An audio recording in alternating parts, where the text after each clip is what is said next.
अपने सामर्थ्य की बदौलत आया है, तो आप सभी से मेरी प्रार्थना होगी, आप सभी अपना एक बार आशीर्वाद देंगे। मैं आपसे ये अनुरोध करने आया हूँ, मैं आपसे ये प्रार्थना करने आया हूँ। और चूंकि ये इसरी बाजार है, मैंने कानों में कुछ विषय को सुना है, मैं आज उस विषय पे भी चर्चा करना चाहता हूँ कि कुछ लोग आके इसरी बाजार के जो व्यापारी वर्ग हैं, व्यवसायी वर्ग हैं, थोड़ा गाना को बंद कीजिएगा ना भाई, थोड़ा गाना को बंद। क्योंकि मैं इसीलिए यहाँ रुका, मैं क्षमा चाहता हूँ, मैं खेद प्रकट करता हूँ कि मैंने आपको रोककर मैं अपना बात को रख रहा हूँ। लेकिन कानों कान मुझ तक एक संदेश आया कि कुछ लोग हैं जो इसरी बाजार के जो व्यवसायी वर्ग हैं, व्यापारी वर्ग हैं, उनके बीच आकर हमारी एक छवि को प्रस्तुत करते हैं कि अगर जयराम महतो चुनाव जीत के आएंगे तो इस तरह का आचरण होगा, ऐसा होगा। मैं आपको क्लियर कहना चाहूंगा, मैं एक बदलाव की राजनीति के लिए आया हूं, चाहे वो किसान वर्ग रहे या व्यापारी वर्ग रहे। मैं अगर राजनीति में आया हूं तो हर किसी का सम्मान रहेगा और संरक्षण भी मिलेगा। और मैं तमाम व्यापारी भाई जो हैं, जितने हमारी व्यापारी और व्यवसायी भाई हैं, आप एक बार थोड़ा सा जांच लीजिएगा कि आप लोगों को ये कहानी कौन सुनाते हैं? जेएमएम वाले?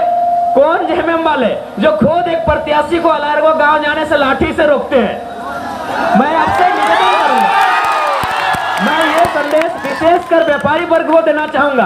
जो जेएमएम के लोग आपके कानों में भरते हैं और एक जिला परिषद भी है, तो जिला परिषद को अपना 9 पंचायत का सेवा करना था। वो जेएमएम के लोग जो लाठी से अलारगो गांव मुझे घुसने नहीं देते हैं, यही बगल में कोई राकेश महतो है, मैं उन्हें नहीं जानता हूँ, वो जेएमएम के सुन रहे अपने गांव में उन्होंने 2 दिन बिजली कट कर दिया था क्योंकि गांव वालों ने मेरा झंडा लगाया था। आप पढ़े लिखे लोग हैं, व्यापारी वर्ग एक संपन्न लोग होते हैं। ठीक है, आप मुझे वोट करें या ना करें अलग विषय है, मैं फिर भी आपको अपना अभिभावक, आप मेरे जो भी रिश्ता लगते हैं, जिस उम्र में मैं आपका सम्मान करता हूं, लेकिन सच्चाई को थोड़ा जान लीजिए। वो जेएमएम के लोग जो राकेश महतो 2 दिन बिजली काट देते हैं, आपके बिरनी के मुखिया हमारा जहां झंडा लगा है उन घरों में जाके 50 किलो का चावल देते हैं कि झंडा हटा दो। एक बात बताइए, 20 वर्षों से आपने डुमरी को देखा है, बताइए किनके कार्यकर्ताओं ने दबंगई किया है? किनके कार्यकर्ताओं ने आपके सामने दबंगई किया है? मैं अभी चुनाव जीता नहीं हूं, मैं आपको आश्वस्त करना चाहूंगा, यदि मेरे भी साथी कोई ऐसा है जिनको लेकर आपके मन में कोई शिकायत है तो आप नाम सजेशन कीजिएगा। अगर कोई गलत करता है, अगले ही दिन उसको अपने पार्टी संगठन से निष्कासित करने का काम हम करेंगे। हम बदलाव की राजनीति के लिए आए हैं। अगर कोई मेरी छवि को आपके सामने गलत प्रस्तुत कर रहा है तो एक बार उसके बारे में जानिए, ये कौन लोग हैं? ये मुख्यतः झारखंड मुक्ति मोर्चा के लोग हैं। पता कीजिए, अलारगो गांव में इतना मोटा मोटा डंडा लेके मेरा स्वागत था। बताइए कौन से भारत के संविधान में है कि एक प्रत्याशी दूसरे प्रत्याशी के गाँव प्रचार के लिए नहीं जा सकता है? यही कोई पूर्व जिला परिषद राकेश महतो है, मैं जानता नहीं हूँ। सुन रहे हैं, मधगोपाली गाँव के लोगों को उन्होंने 2 दिन बिजली ही कट कर दिया था। मधगोपाली की घुटवाली है, 2 दिन उन्होंने बिजली ही काट दिया था। बताइए, आपको गलत लड़के के प्रति डर दिखाया जा रहा है, असली डर किनके सामने आपसे छुपा नहीं है? कौन लोग क्या कर रहे हैं छुपा नहीं है। ऐसे अनगिनत किस्से हैं, जब से मैं डुमरी का चुनाव लड़ रहा हूं ना, ऐसे अनगिनत किस्से हैं जब हमारे कार्यकर्ताओं को रोका जाता है, हमारे कार्यकर्ताओं को धमकी दिया जाता है कि हम सरकार में है, केस कर देंगे, मुकदमा कर देंगे, बहुत सारे प्रताड़ना दी जाती है। तो ये आपसे छुपा नहीं है। लेकिन मैं आपसे यही विनती करूंगा, विशेषकर व्यापारी वर्ग से, व्यवसायी वर्ग से, आप लोग बहुत शिक्षित लोग हैं, आपकी सोच राजनीति को लेकर बाकी की तुलना काफी उच्च कोटि की है, इसलिए आप अपना मत देने से पहले एक बार थोड़ा सा जान लीजिएगा जो लोग आके आपको गलत पाठ पढ़ा रहे हैं वो कितना दोषी है। तो इसीलिए मैं आपसे निवेदन करूंगा, हाँ ये सत्य है कि मेरा स्वभाव में एग्रेशन है, लेकिन किसके लिए ये भी आप जानिए। मेरा वो एग्रेशन उन करप्ट पदाधिकारी हो, कंपनी के मैनेजर्स हो जो मजदूरों का शोषण करते हैं। आप देखिए, भले आप व्यवसायी हैं, लेकिन आपका व्यवसाय चले, किसी कोई गांव से कोई किसान आता है जो बड़ी मुश्किल से दिन भर में 200-300 रुपए कमाता है, अगर कोई वीडियो अगर उससे किसी काम के बदले घूस मांगेगा और मैं वहां अगर एग्रेशन दिखाता हूं तो क्या यह गलत है? आप ही बताइए।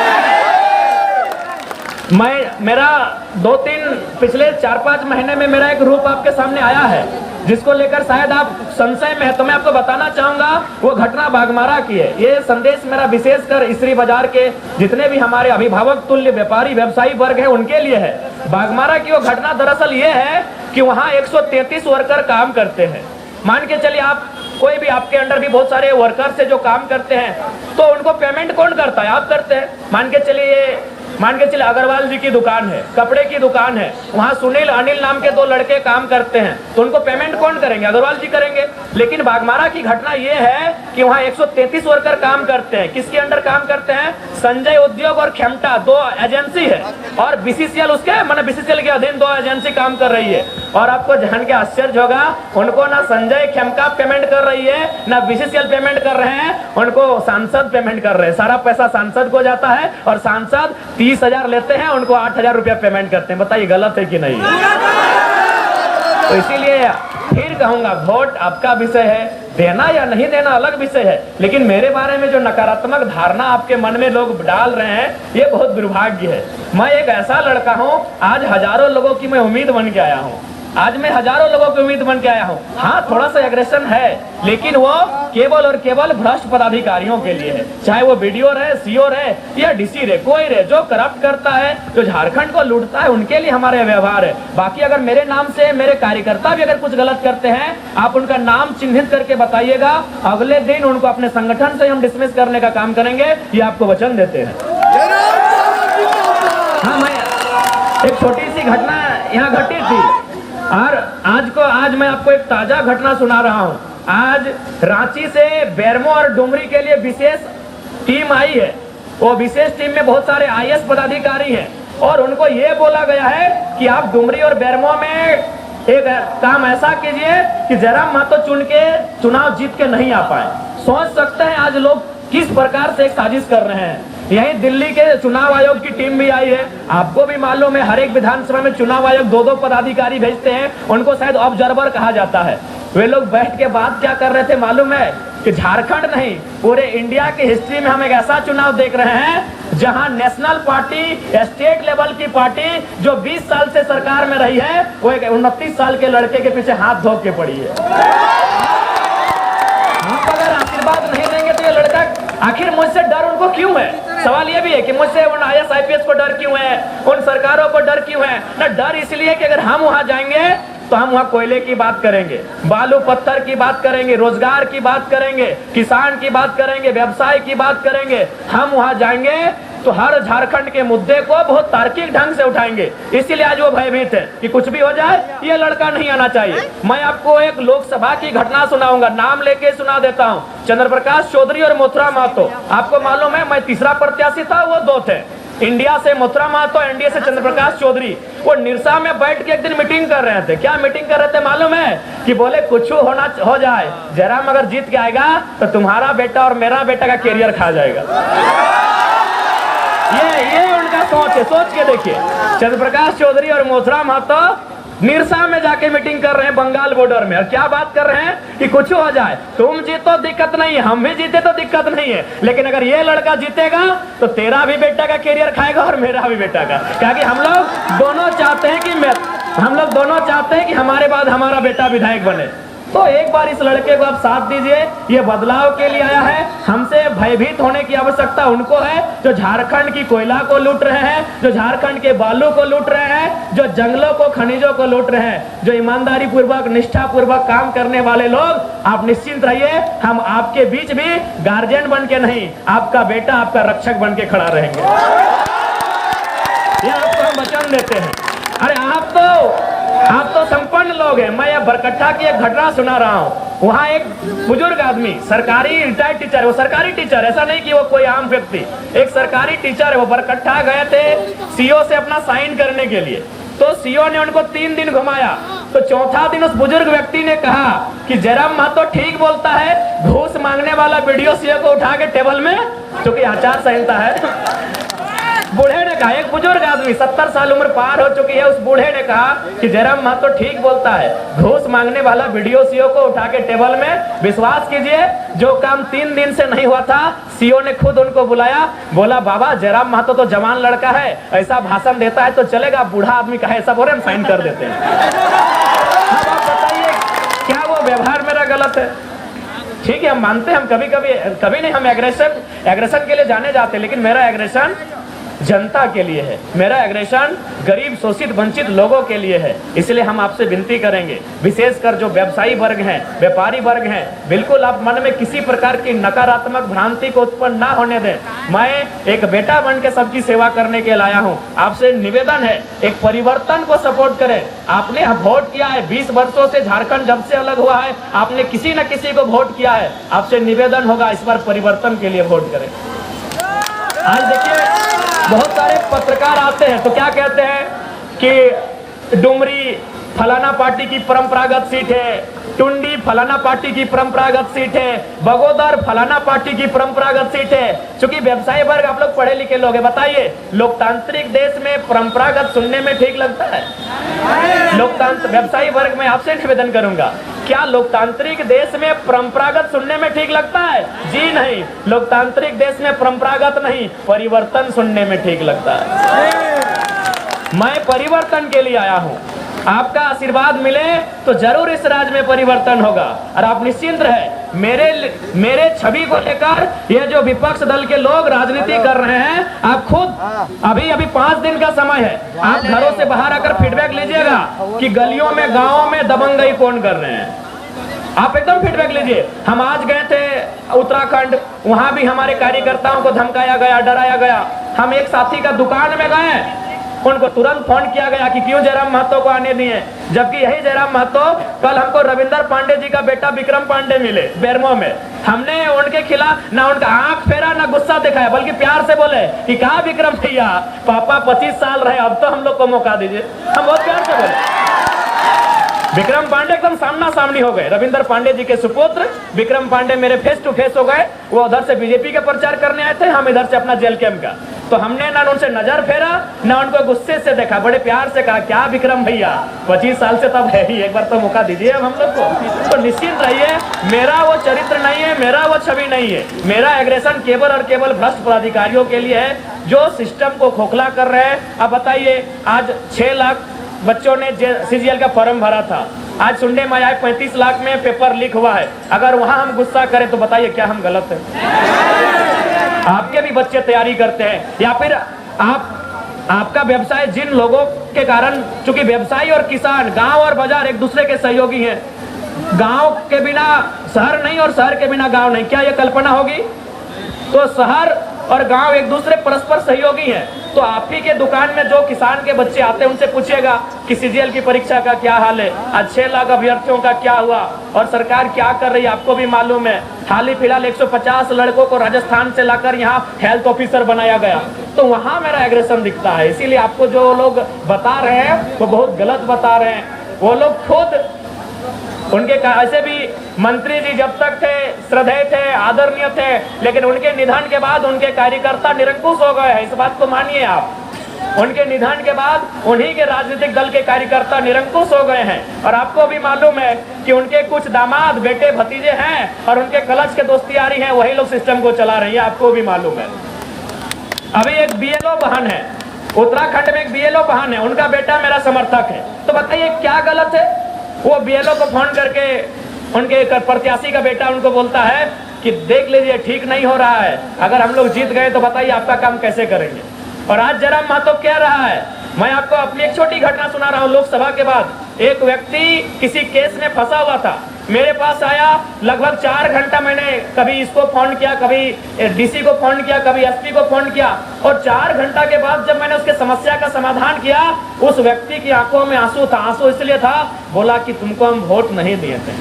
हम बोले हम वो नेता नहीं है कि हम बूथ देख के मदद करते, तुम चले आना भैया, हम वोट देख के मदद नहीं करते। वो रो रहा था मेरे सामने कि यार तुम कैसा नेता हो, हम तुमको वोट नहीं किए हैं, मेरा पूरा गांव से तुमको मात्र 20 वोट मिला है, फिर भी तुम 4 घंटा मेरे लिए परेशान रहे। हमने कहा कोई बात नहीं, तुम 2024 में भी वोट मत देना, हम 29 में मांगने जाएंगे, लेकिन मेरी शिकायत जनता से कभी नहीं रहेगी। आपको मैं बताना चाहूंगा, यही सांसद चंद्र प्रकाश चौधरी जी, यही बगल में अतकी बरियरपुर गांव है, वहां के लोगों ने ट्रांसफार्मर का डिमांड किया। चौधरी जी ने क्या बोला मालूम है कि तुम्हारा वोट तो जयराम महतो गया है, हम ट्रांसफार्मर क्यों दे? बताइए, एक सांसद के मुंह से शोभा देता है?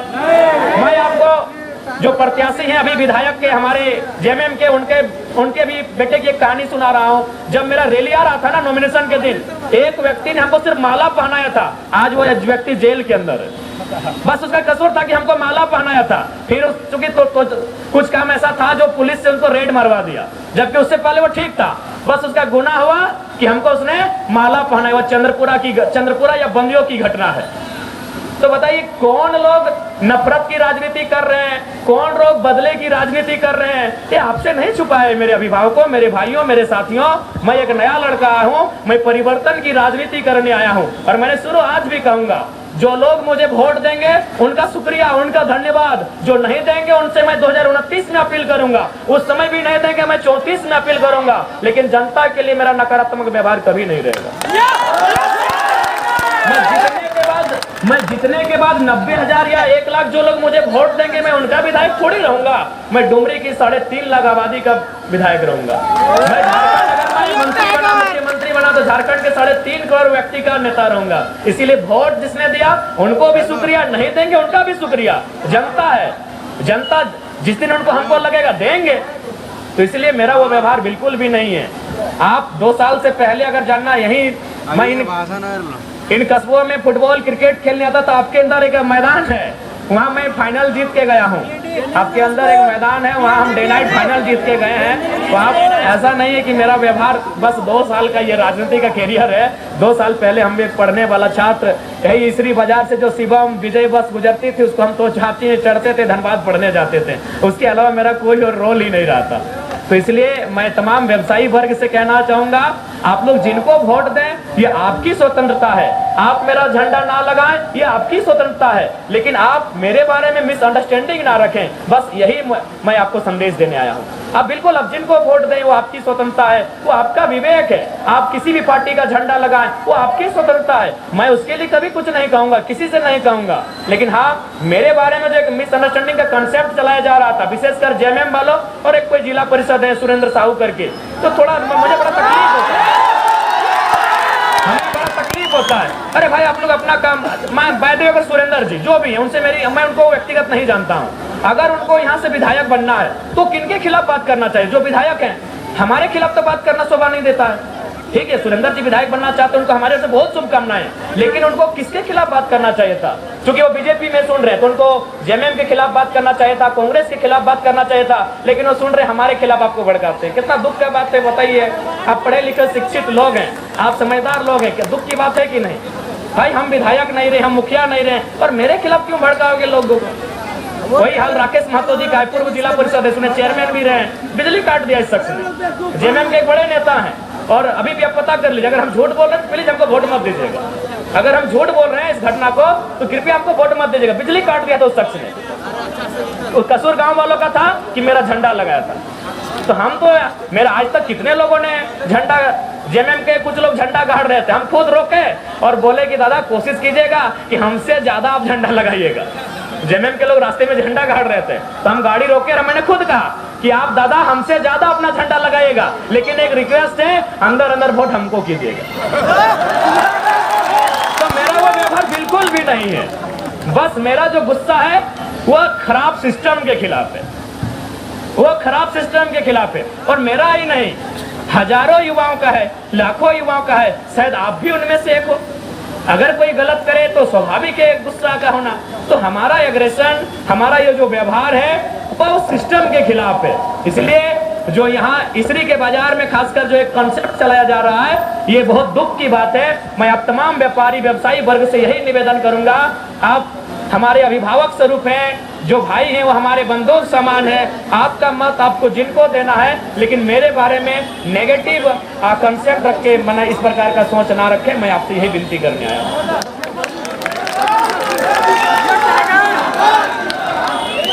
और ऐसा नहीं है जैसे कि एक कंसेप्ट ये आता है चंदा को लेकर, तो ऐसा कुछ नहीं है। हम लोग तो साल में एक कार्यक्रम होता है वो करम के अवसर में, तो उसमें तो लोग स्वेच्छा से मांगते हैं। अजंता स्वीट्स ने काफी मदद किया था, उनको धन्यवाद जो भी है अजंता स्वीट्स।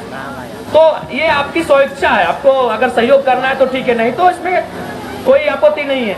तो ये मिसअंडरस्टैंडिंग आपसे आग्रह होगी कि कृपया इस मिसअंडरस्टैंडिंग के तहत मैंने वोट को लेकर थिंकिंग ना रखें, ये हमारी आपसे प्रार्थना है। पुनः हम यही कहेंगे, वोट देना ना देना ये आपका विषय है, ये आपके वोट की स्वतंत्रता है, लेकिन जिस प्रकार से ये लोग, कुछ लोग हैं जो नेगेटिविटी को फैलाने का काम करते हैं, उनसे थोड़ा सचेत रहिएगा, यही हमारी आपसे प्रार्थना है। क्योंकि सड़क बाधित हो रही है और यातायात भी बाधित हो रही है, इसलिए थोड़ा सा समय को देखते हुए बस ये विशेष संदेश मेरा व्यवसायी वर्ग जो इसरी बाजार से हो, निमिया घाट के बाजार से हो, या कहीं विशेषकर इसरी बाजार और डुमरी बाजार, जहां दो नेता, एक इधर जिला परिषद साहब और एक उधर पूर्व जिला परिषद के कुछ लोग आके आपको जो कंसेप्ट बताते हैं, आप भी समझदार लोग हैं, काफी मतलब आप चेतना है राजनीति की, आप में समझ है, सूझबूझ है, आपका मत है।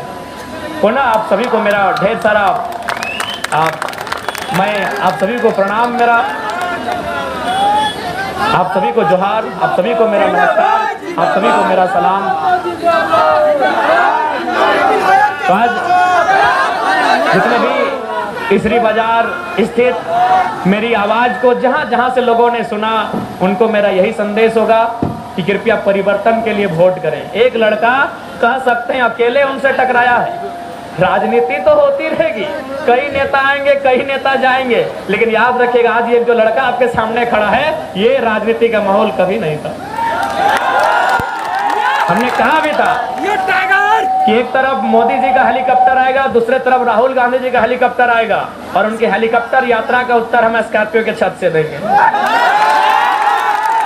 और आसान नहीं है, शिकायतें आसान है, लेकिन आप एक दिन कल्पना कीजिएगा 7 विधानसभा का दौरा, दिमाग की नस फट जाती है। एक दिन में 7 विधानसभा में जाना, भाषण देना, स्कॉर्पियो से जाना, और इसी तरह क्राउड के बीच गाड़ी का हालत क्या होता है आपको मालूम है, 7 विधानसभा।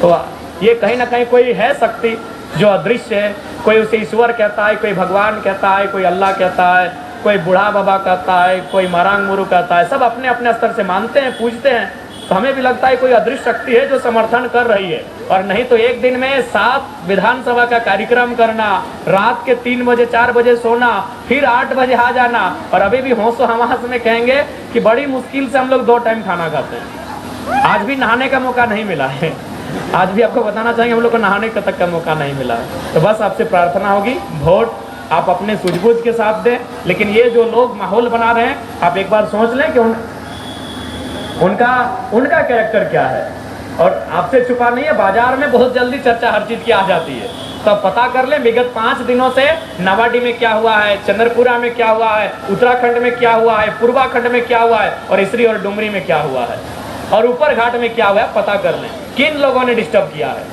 मेरे भी बहुत सारे साथी पार्टी छोड़ के चले जाते हैं, हम उनको एक ही बात बोलते हैं कि जहां रहो भैया खुश रहना और समर्पित भाव से रहना। ये लोग क्या करते हैं मालूम है कि यदि वो प्रभावशाली व्यक्ति है तो रिक्वेस्ट करता है कि आ जाइए, और अगर वो कमजोर है धमकाते हैं, अगर वो कमजोर लड़का है तो धमकाते हैं कि देख लेंगे तुमको।